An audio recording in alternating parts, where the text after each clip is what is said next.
is Off the Record, a radio playlist where I help you discover new artists and new music. I'm pumped because we have a wave maker here, Sam Sample, who is one of my wave makers of 2026. We were just talking about like what her genre is, and it's Americana rock fusion, singer-songwriter. Sam, how are you? I'm so happy to be here with you today. Hello, Isaiah. I'm so happy to be here with you today, too. Thank you so much for having me. Dude, this has been a long time coming. I'm excited for us to talk about like your past works, your up and coming works. But I always like to start by asking who your musical influences were growing up, and not so much like the artists you were discovering, but who's playing music around you and what do you remember them playing? Oh, great question. Well, first, it has been a long time coming. I will always credit you as being like my earliest like supporter. I Oh remember my you had gosh. posted something being like, I'm looking for, artists under a certain cap of monthly listeners for 2026. And I had been like, hi, I'm an artist, like want to be on your radar.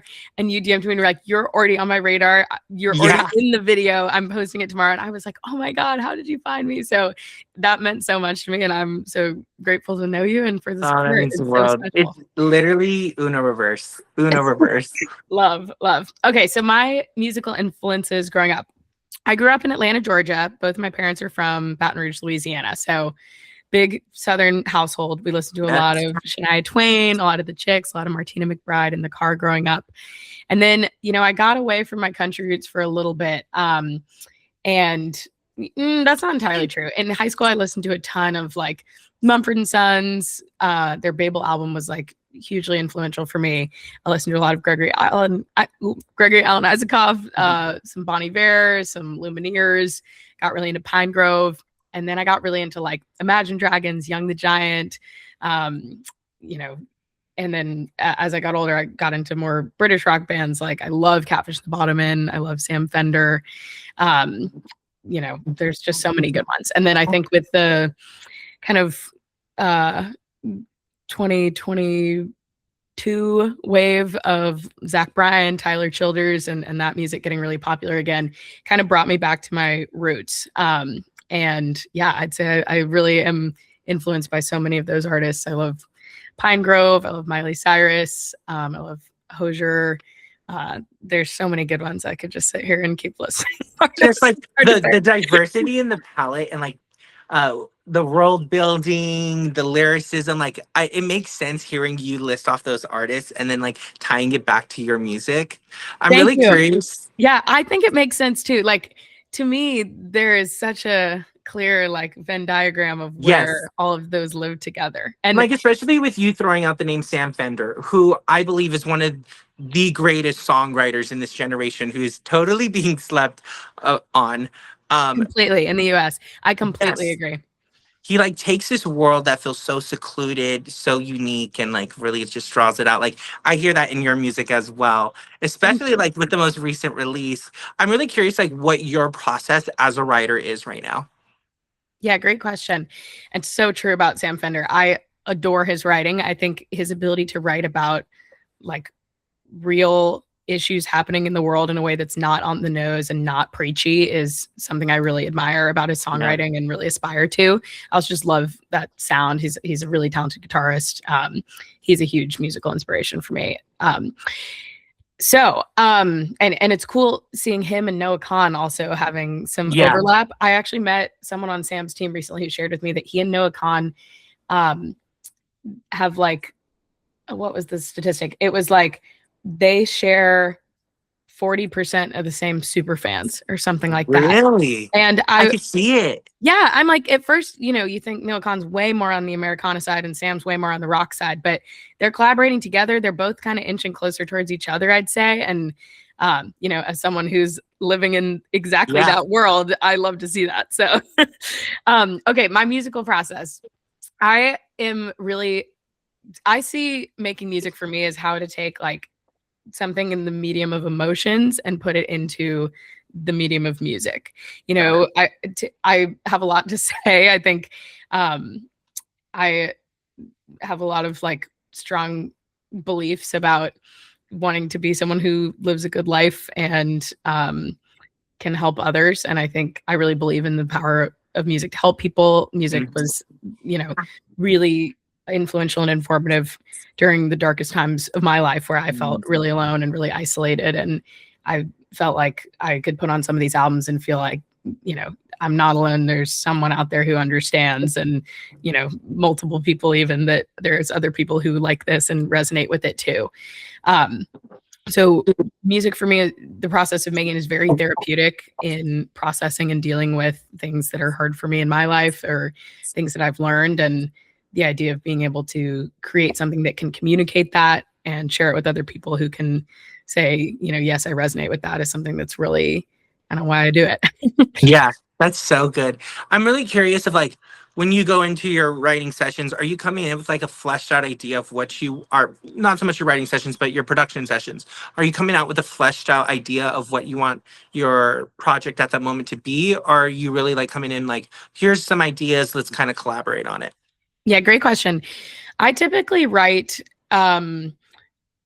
vocals, melody, and some basic guitar chords before I bring it to someone else to start producing it. And, I'm starting to go even deeper into that process on my own, of trying to figure out, my own like MIDI drums and some other things. Sometimes I'm like recording an audio note of what I want the fiddle part to sound like. Yeah. And sometimes it is more collaborative, but I would say, like, for my songs that I'm writing, I usually write at least that much before I bring it to someone.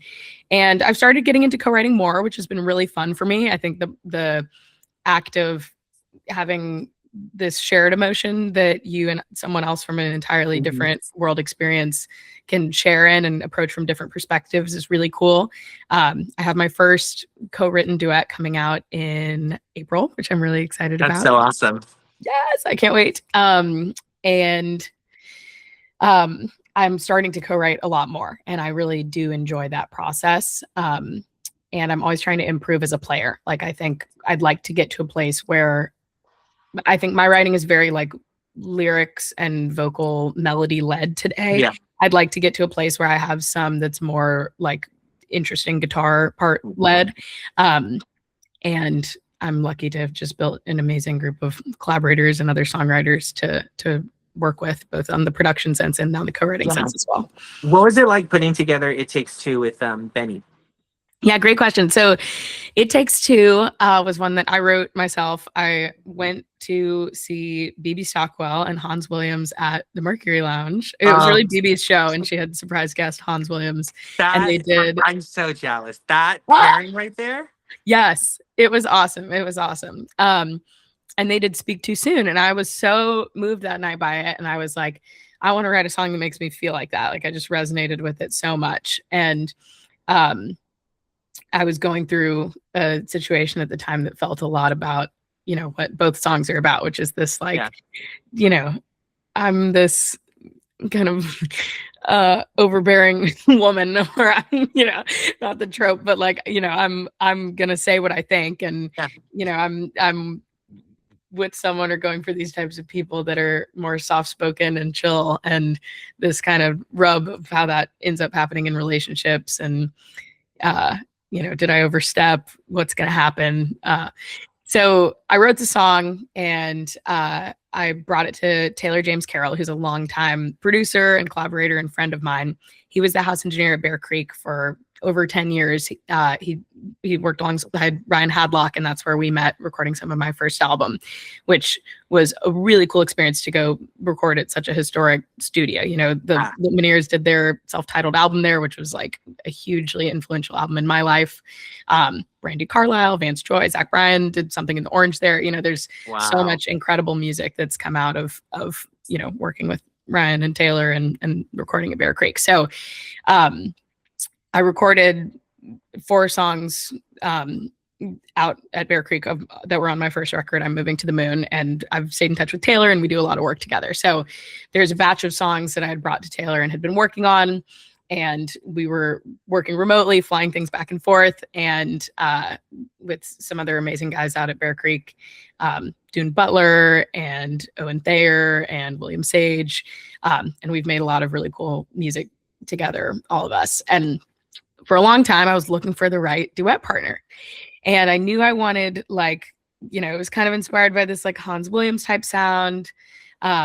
I had been in talks with a lot of different people about it, and you'd be shocked at how hard it is to get someone to sing on a great sounding, awesomely produced, in Oh, my I opinion, bet. duet, And I knew I wanted like a really unique voice. It was also Yeah. very inspired. One of the references for the track was "Anyone Else But You" by Moldy Peaches. The Oh, "You're a yes. part-time lover and a full-time friend." Yes, and so it was kind of hard to find someone who had like a quirky, character-filled enough voice to execute on the vision I had in my head for it. And I found Benny on an Instagram ad, and I DM'd Amazing. him and was like, "You have an amazing voice. I've been working on this duet. Would you be willing to give it a listen?" And he said yes. And Benny lives in South Carolina. He's an incredible artist. He just came out with an EP that's fantastic. And I know he's very inspired by Tyler Childers, as am I. And he came up and recorded with me at a studio in New York, and he was fantastic to work with. And yeah, it was a real pleasure. I was really grateful to have him on the track. That's so cool. Oh, I love hearing that and hearing those influences. Like you say them out loud. I totally hear now that I'm like running the track back in my head. Oh, That's that's so cool. awesome. That's awesome. All right. Well, what should we be on the lookout for in 2026? Well, I have an exclusive for you, Isaiah. Uh-oh. 2026 is going to be a really big year for Sam Sample fans. So here's what's coming down the docket. Okay. Okay. April 24th is going to be my next release. It's called Purple Dawn. It's a duet that I co-wrote with my good friend Samuel James. People might know him from Low Gap. He's the bassist of Low Gap, and he's an incredible solo artist, songwriter, and guitarist. He is unbelievably talented. And we wrote this really special duet together last year at Americana Fest in Nashville. We recorded it together down in Nashville. It's produced by Taylor James Carroll as well, and I am so excited to share it with everyone. Then in May, we're going to be releasing a cover from one of my favorite bands and top musical influences. That's also a duet with a really talented friend of mine. And after that, we're going to start going on my sophomore record, my full album. And it's going to be a long time of new music releases. So I'd say about every 4 to 6 weeks, be on the lookout for a new sample song for a new Sam sample song for the next while. It's there. I'm going to offer an opportunity for fans if they're interested in getting the physical media and coming to shows. There's going to be a way to get your hands on the album before the full streaming rollout. But it's going to be a bit of a slower rollout on streaming. That's so exciting. Congratulations. Like literally back to back to back to back to back. We just got a full year of Sam Sample. Yes, thank you. I'm It's pumped. so I'm exciting. genuinely so pumped for it. Thank you. I'm so excited too. I can't wait to share this and have it be out in the world. It's been a lot of work and a lot of love poured into it, and I'm really proud of it. I'm so excited to share it with you. Well, it's time for my favorite question. I asked you to bring 3 songs from 3 other artists, and feel free to share with us why you chose these. Okay. First on my list is Dream of Mine by Ellure, Ellur. She's out of the UK. I am obsessed with her. I'm obsessed with this song. I'm emailing her team like, can we do shows together when you come to the US, please? This song just gets so stuck in my head, and I relate to it so much as someone pursuing this dream of mine too, and how that interacts with dating and other areas of your life. It's so catchy. It's so beautiful. I really like that song, Dream of Mine by Allure. Second one is A Maid of Honor by my friend Brett Landon.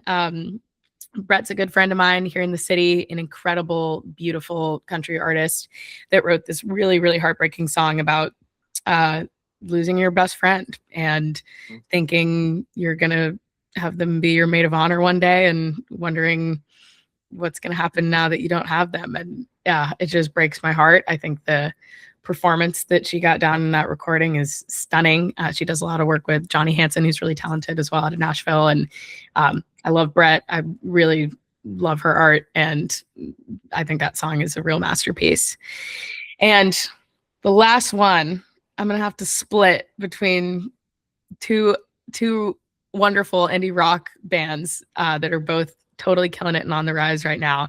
First one is Them in Uniform out of my hometown in Atlanta. I love their song Freeway. It's so catchy, and Madeline's just doing incredible things. I'm obsessed with her. And here in New York, indie rock, we got Bonnie. What Are You Doing? Just gets in my head. They're doing such a cool 70s rock thing. Their visuals are so cool. Just such incredible artistry happening all around. And I'm just grateful to know these guys and be part of this awesome community. What a lineup. I'm excited to go listen to this. I don't know any of them, so that's what makes it like super exciting for me. Oh my goodness. I can't wait to hear what you think.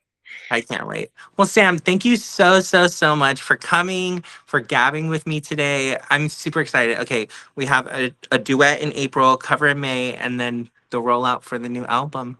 It's I'm true. pumped. It's so exciting. Well, thank you so much for your support. I'm so happy to have you as a friend, and just 100%. this is super awesome. I'm so grateful for everything you're doing to support the independent artist community, and Oh, thank you you. know, it's really special. So thank you. No, thank you. And I hope everyone enjoys my favorite track on her last project, 31st Floor.